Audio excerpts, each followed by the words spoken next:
স্মরণেই কিন্তু আজকে আমরা মাহফিল করছি, কথা পাই না ঠিক কিনা? এই যে স্মরণীয়, স্মরণ করে রাখার যে চিন্তা প্রথমে করলো কারা? ইদ্রিস আলাইহিস সালাতু ওয়াস সালামের পরে কিছু লোক ছিল, এরা বলল তোমরা এক কাজ করো, তারা তো মারা গেছে ভুলে যাও, তো তাদের কিছু চিত্র আঁকো, অঙ্কন করো, পাথরে পাথরে, গাছে গাছে, পাতায় পাতায়। তারা কি করতো? চিত্রশিল্পী ছিল ওই সময়। ওরা কি করলো?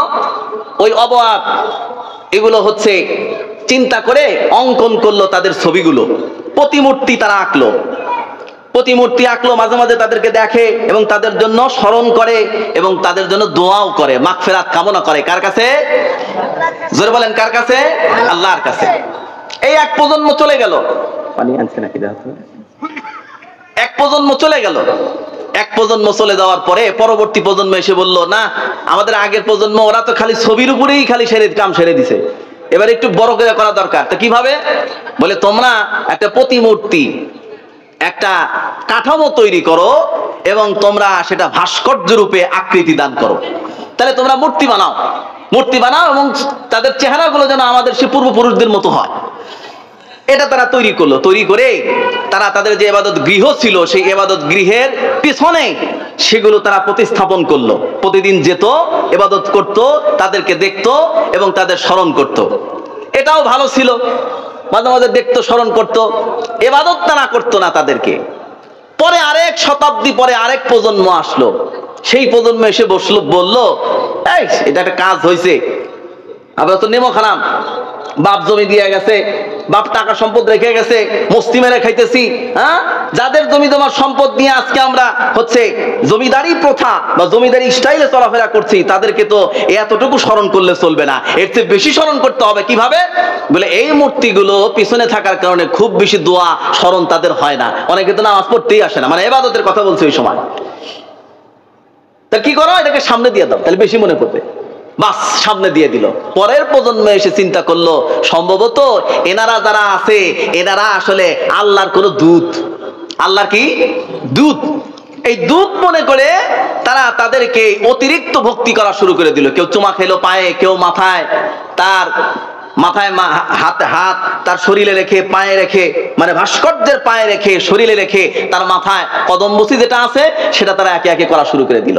আরেক শতাব্দী পর আরেক প্রজন্মে এসে বলল, না, যারা সামনে আছে এরাই এক একটা আল্লাহর রূপ। নাউজুবিল্লাহ, পায় না কেন? এরাই এক একটা কি? আল্লাহর রূপ। এখানে অনেক কথা, কিন্তু এতটুকু কথায় আমরা কি বুঝতে পারলাম? যে আসলে প্রাচীন এবং প্রাগৈতিহাসিক কালের কোন ধর্ম এবং সনাতন বলে যদি কোনো ধর্ম থাকে সেটার নাম হলো ইসলাম। সেটার নাম কি? জোরে বলেন, সেটার নাম কি? ইসলাম। তার কারণ ইসলামটাকে আল্লাহ পাক কি করছেন? সকল মানুষের কল্যাণের জন্য আল্লাহ পাক নির্ধারণ করছেন, কথা পায় না ঠিক কিনা? ইহুদি ধর্ম বলে কোন ধর্ম আল্লাহ পাক দেন নাই। ইহুদি একজন ব্যক্তির নাম, ইয়াহুদ, ইয়াকুব আলাইহিস সালামের এক সন্তানের নাম। নাসারা একটা দল, তার নাম বলা হয় নাসারা, নুসরাত নাসারা, সাহায্যকারী দল। ঈসা আলাইহিস সালামের সঙ্গী সাথীদেরকে বলা হতো। তারা ধর্মের নাম বানায় দিয়েছে কি? নাসারা। সাহায্যকারী তো ভালো, কিন্তু ধর্মের নাম তো আল্লাহ তো নির্ধারণ করেন নাই, নাসারা। কি কথা কয় না কেন? আর প্রতিমা, মূর্তি, মূর্তি পূজা, প্রতিমা, হিন্দু ধর্মের তো কোনো কথাই নাই। তার কারণ হলো হিন্দু শব্দটাই তো এসেছে হিন্দু কুশ, এক পর্বত আছে। এখন যেই পর্বতটা আপনার সিংহল, শ্রীলঙ্কা, তারপর হচ্ছে আপনার পার্শ্ববর্তী দেশ নেপাল, বড় সব থেকে এভারেস্ট, যার নাম ইংরেজিতে, বাংলায় কি বলে? হিমালয় যে পর্বত আছে, অনেক ঐতিহাসিক দল বলছেন এই পর্বতের নাম মূলত হিন্দু কুশ পর্বতমালা। এবং শুধু তাই নয়, ওই পাহাড় থেকে নেমে আসা ঝর্ণা ধারায় যে এক নদী প্রবাহিত হয়েছে, ওই নদীরও নাম ছিল হিন্দু নদ। এই হিন্দু নদের পারে, ওই হিন্দু পর্বতের পারে যারা বসবাস করত তাদেরকে বলা হতো হিন্দু। কি বলা হতো? হিন্দু। তার মানে তারা হিন্দু এলাকার নামে তার নামকরণ করা হয়েছে। যেরকম আমরা শিয়ালকলি, সিরাজগঞ্জি, দেখবেন অনেক বক্তা নিচে লেখে অমক রহমান সিরাজি। কেন লেখে জানেন? বলে সে সিরাজগঞ্জের অধিবাসী। সিরাজগঞ্জের কি অধিবাসী? হিন্দুরাও প্রথমে মূলত তাদের নাম ওই জায়গায় বসবাস করার কারণে তারা রেখেছিল হিন্দু, কিন্তু তারা নিজেরাও ঠিক মতো বুঝতে পারে নাই এবং এটাকে লালন করতে পারে নাই, ধারণ করতে পারে নাই, শিক্ষাটাকে ঠিক মতো কাজে লাগাতে পারে নাই। তাদের ধর্মের নাম দিয়ে দিয়েছে হিন্দু ধর্ম। কি নাম দিছে? হিন্দু ধর্ম নাম দিয়ে দিছে। তাদের কিন্তু আমরা ছোট করছি না। আমাদের উদ্দেশ্য হচ্ছে কি সঠিক কথাগুলো পৌঁছানো। হেদায়েতের মালিক তো কে বলে? হেদায়েতের মালিক কে? আরো জোরে বলেন কে? আল্লাহ। আমাদের অনেক সময় কষ্ট লাগে, আমাদের অনেক দোস্ত, অনেক ভাই, অনেক ক্লাসমেট, আহারে অনেক ভালো গুণাগুণ তাদের আছে, অনেক ভালো কাজ তারা সম্পাদন করে, কিন্তু মারা গেলে তাদের জন্য মাগফিরাতের দোয়া করতে পারি না। কোরআনে নিষেধ আছে। কোরআনে কি আছে? নিষেধ আছে। বিশ্ব নবী সাল্লাল্লাহু তাআলা আলাইহি ওয়াসাল্লামের আপন চাচা, সব থেকে বেশি যিনি ভালোবেসেছেন বিশ্ব নবীকে, সেই চাচা, তার নাম কি বলেন তো দেখি? আবু তালেব। নাম কি তার? আবু তালেব। আবু তালেব নিজেও কিন্তু সে কিন্তু প্রতিমা পূজায় কিন্তু বিশ্বস্ত ছিল। কুরাইশদের অনেকেই কিন্তু প্রতিমা পূজা কেউ করত, কেউ করত না। আবু তালেব কিন্তু বিশ্বাস করত আমাদের কিছু মূর্তি আছে, তারা আল্লাহর প্রতিমূর্তি। আল্লাহর যে কিছু গুণাগুণ আছে, সেই গুণাগুণগুলোর কিছু অবয়ব ভাস্কর্যের মধ্যে আল্লাহ পাক দিয়ে দিছেন। এই চিন্তা তারা করত। তারা আল্লাহ বলতো, তারা রব বলতো, কিন্তু প্রকৃত রব হিসাবে মনে মনে ভগবানকে তারা স্বীকার করতো। কন্যা কানা নাউজুবিল্লাহ। আবু তালেব যখন মৃত্যুবরণ করতেছেন, ওই মুহূর্তে বিশ্ব নবী সাল্লাল্লাহু তাআলা আলাইহি ওয়াসাল্লাম আনন্দ এবং সেই সাথে অশ্রু বিসর্জন দিয়া চাচার সামনে দাঁড়ায় গেছে। মৃত্যুর গড়গড়া যখন শুরু হয়ে গেছে আবু তালেবের, বিশ্বনবী ভাবতেছেন মানুষ যখন দুর্বল হয়ে যায়, অসহায় হয়ে যায়, ওই মুহূর্তে তার কাছে কোনো আবদার রাখলে সে বেশিরভাগ সময়ই সেটা মঞ্জুর করার সম্ভাবনা রাখে। কথা কয় নাকি ঠিক কিনা? বিশ্বনবী ভাবলেন আমার চাচা এখন দুর্বল হয়ে গেছে, এখন যদি আমি ইসলাম ধর্মের সঠিক যদি সুবাতাসটা, দাওয়াতটা যদি তার কাছে পৌঁছে দেই, তার কারণ বিশ্বনবী জানতেন তার চাচা অনেক শিক্ষিত ছিল। ওই জামানার সব থেকে শিক্ষিতদের মধ্যে একজন ছিলেন আবু তালেব। তিনি বিশ্বাস করতেন আবু তালেব শিক্ষিত মানুষ, আবু তালেব ধনাঢ্য ব্যক্তি, আবু তালেব প্রধান ব্যক্তি, প্রধানদের মধ্যে একজন, নেতাদের মধ্যে একজন। নেতা সেই তো হয় যার মধ্যে নেতৃত্বের গুণাবলী থাকে। কথা পায় না ঠিক কিনা? নেতৃত্বের গুণাবলী না থাকলে কিন্তু নেতা হওয়া যায় না। নেতা যদি কেউ হতেও চায়, যদি জোর করে থাকে, গুণাবলী না থাকলে কয়দিন পরে গদি থেকে ঘাট ধরে জনগণ নামায় দেয়। কথা পায় না ঠিক কিনা? জোর করে সবসময় সবকিছু বেশি দিন টিকে রাখা যায় না। কত কিছু আইলো আর গেল। এখনকার অনেক মানুষ বলে, কি বলে, যে আমিও আছি, আমিও আছি, কিন্তু ইতিহাস কি বলে? ইতিহাস কি বলে? হাতি ঘোড়া গেল তল, ঘোড়া বলে কত জল। হাতি ঘোড়া গেছে তল, আর হচ্ছে ঘোড়া তো না, ছাগল। ছাগল ঘোড়া এবং হাতির চেয়ে ছোট না বড় বলেন তো দেখি? হাতি চলে গেছে। কত ইতিহাস আছে, সেই দিকে আমি যাচ্ছি না, কিন্তু মূল কথা হলো কি, আবু তালেব সেও চিন্তা করতো তারও কিছু গুণাবলী ছিল। বিশ্বনবী ভাবলেন যে আমার চাচা তিনি হয়তো বুঝবেন। শেষ মুহূর্তে যায় বলতেছেন, ইয়া আম্মি, আপনি জানেন আমি কে? আবু তালেব বলতেছে, হ্যাঁ ভাতিজা আমি জানি, তুমি হচ্ছ সমস্ত মানুষদের জন্য তুমি হচ্ছ পয়গম্বর। আমি জানি তুমি সত্য নবী, তুমি যে রেসালাত নিয়ে এসেছো সেই রেসালাতের সমস্ত বাণীগুলো সত্য। কয় না সুবহানাল্লাহ। তার কারণে আবু তালেব দেখেছে তার ভাতিজার কাছ থেকে আঙ্গুল দ্বারা দ্বিখণ্ডিত করেছেন মহিষাদ। আবু তালেব শতক্ষে কিন্তু তা কিন্তু দেখেছে। আল্লাহ পাক বলেন, ইকতারাবাতিস সাআতু ওয়া শাক্কাল কমার ওয়া ইয়ারাউ আয়াতান ইউরিদু ওয়া ইয়াকুলু সিহরুম মুস্তামির ওয়া কাযযাবু ওয়াত্তাবাউ আহওয়াআহুম ওয়া কুল্লু আমরিন মুস্তাকির। ওই চন্দ্র দ্বিখণ্ডিত হয়ে যাওয়া অবাক করা ঘটনা আবু তালেব দেখেছে, আবু জেহেলে কিন্তু দেখেছে। আবু তালেব দেখেছে, আবু লাহাব দেখেছে, আবু জেহেল দেখেছে, উতবা, সাইবা, ওলীদ, মুগীরা সকলেই কিন্তু দেখেছেন। কিন্তু কেউ কিন্তু সেই বিস্ময়কর ঘটনা দেখে আল্লাহকে বিশ্বাস করেছে, আর কেউ কেউ সেই বিস্ময়কর ঘটনা দেখে তারা সেটাকে জাদু বলে উড়ায়া দিয়েছে। কন্যা কানা নাউজুবিল্লাহ। আবু তালেব যেহেতু অনেক সম্মানের অধিকারী ছিলেন, জ্ঞানী গুণী ব্যক্তি ছিলেন, বিশ্ব নবী তার কাছে এসে পাটা মুড়িয়ে আদবের সহিত মুরব্বীর সামনে বসলেন, বলতেছেন, ইয়া চাচা, সারাটা জীবন আমার জন্য আপনি কত খেদমত করেছেন, আপনি ছায়ার মতো আমাকে আগলে রেখেছেন, যেমন ভাবে একটা শিশু বাচ্চাকে তার মা সব সময় তাকে আগলে রাখে, কোলে পিঠে করে তাকে মানুষ করে, ঠিক সেইভাবে আমাকে মানুষ করেছেন। একটা কোনো পোষা প্রাণী, ডোমেস্টিক কোনো অ্যানিম্যাল, আমরা দেখি তার সন্তানগুলোকে চিল থেকে বাঁচানোর জন্য সে কিন্তু সব সময় তার পাশে পাশে থাকে।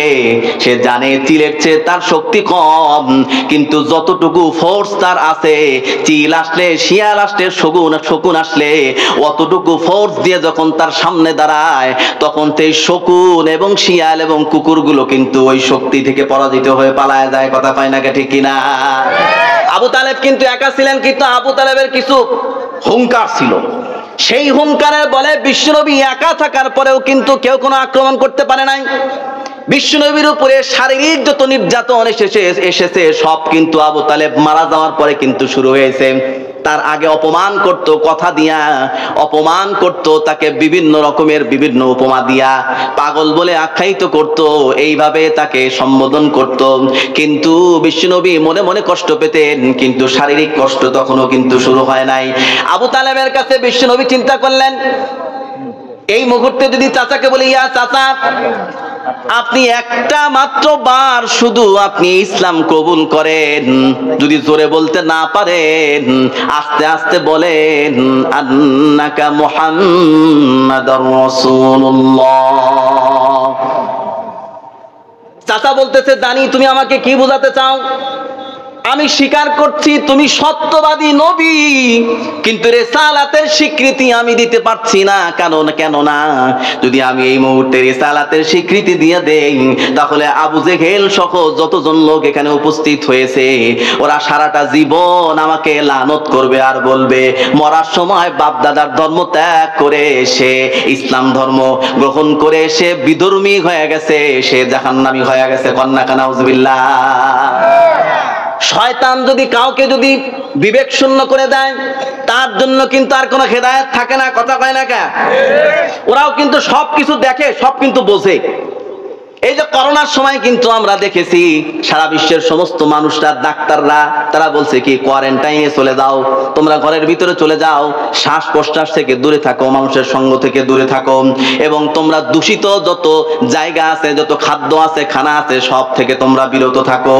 কিন্তু একমাত্র দেখেছি ভারতের আমাদের এই সমস্ত ভাইরা, তাদের কিছু নেতা নেত্রী এবং সেই সাথে ধর্মীয় গুরুরাও তারা বলতেছে একটা জিনিসের মধ্যে করোনার শেফা পর্যন্ত আছে, সেটা হলো গোমাতার মূত্র। কয় না কেন নাউজুবিল্লাহ।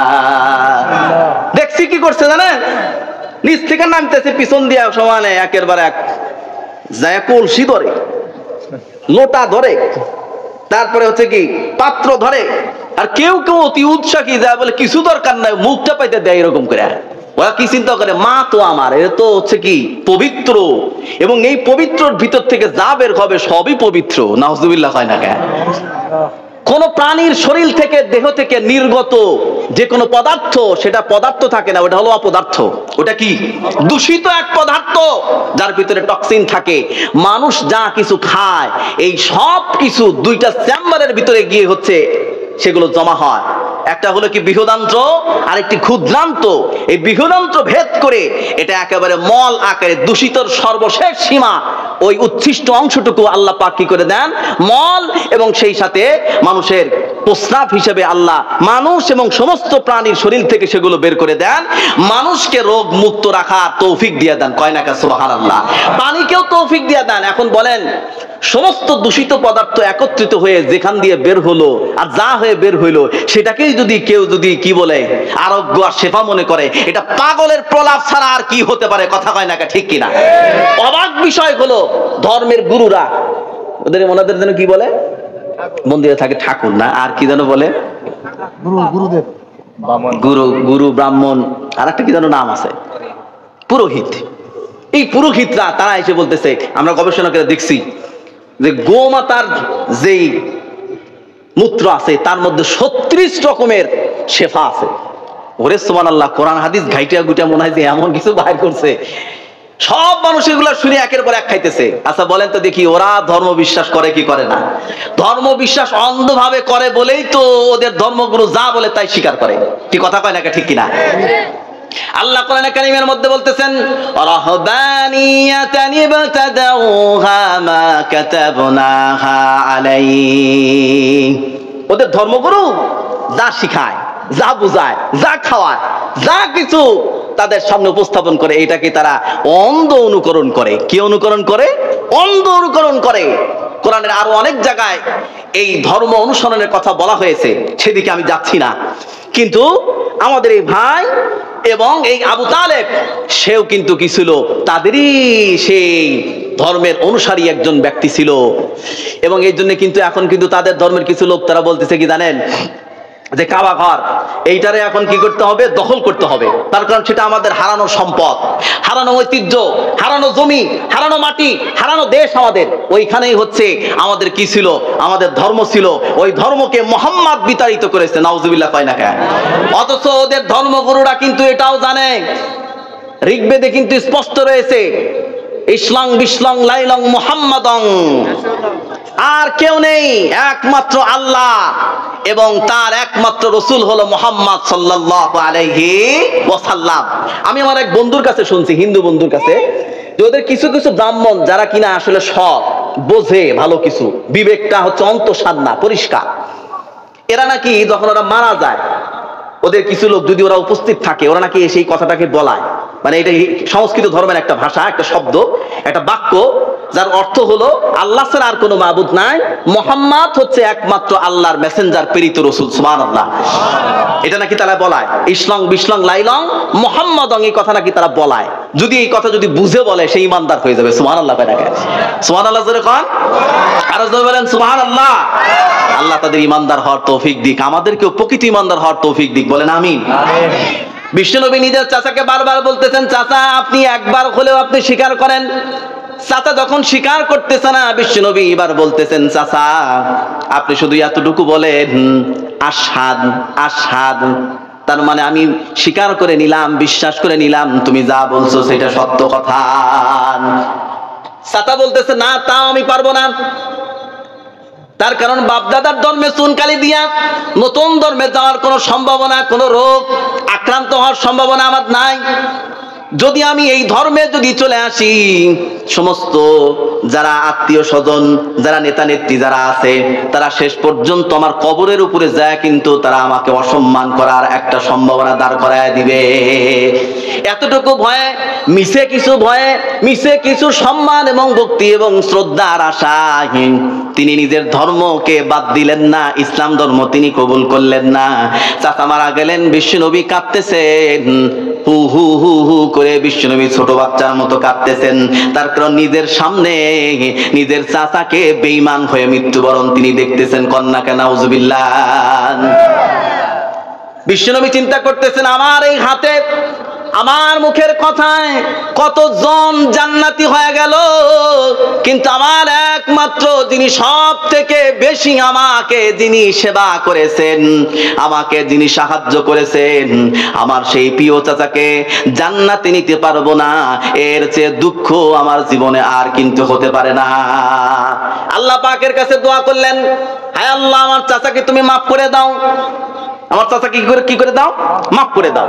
আল্লাহ ডাইরেক্ট ওই মুহূর্তে কোরআনের আয়াত নাযিল করে দিলেন, মা কানা ইব্রাহিম للنبي والذين آمنوا أن يستغفروا للمشركين ولو كانوا أولي قربى من بعد ما تبين لهم أنهم أصحاب الجحيم